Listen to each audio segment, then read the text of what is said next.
Hello, KW Urban Elite family. Welcome. I'm Jessica Springs.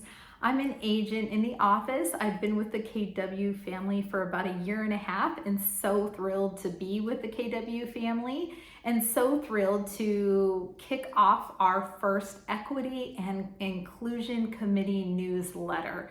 We are hoping that each month you take away something from this newsletter or maybe some new learnings and grow, because the objective is just for us to all do better as a KW family and continue to grow and learn about equity and inclusion. We thought that it would be good to kick off the month with implicit bias, the word implicit bias. For those of you that are not familiar with that word or not quite sure what that means, let me just take a moment to explain what implicit bias is. Implicit bias is when you have a judgment or a thought or an assumption against a subgroup or a person who you know nothing really about. They haven't shared their story with you or their background. It's just jumping to a conclusion with some thoughts that come through your mind. And we are all guilty of doing this. We all do it in some way, shape, or form, some less than others.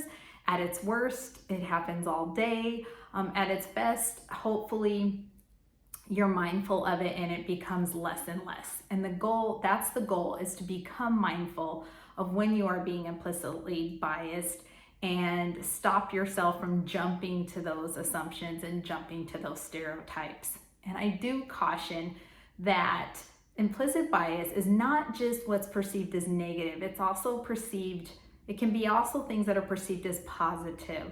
Let me give you an example.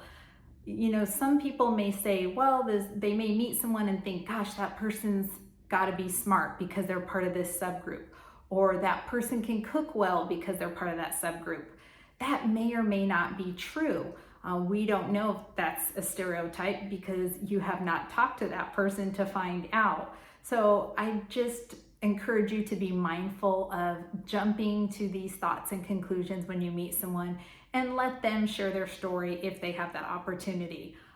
But the important part is that you're just aware of these thoughts and stop that from happening, because that leads to other problems that we will hopefully dive into as the months go on.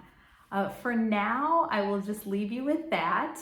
And again, welcome to our newsletter. We look forward to doing this work monthly. Thank you.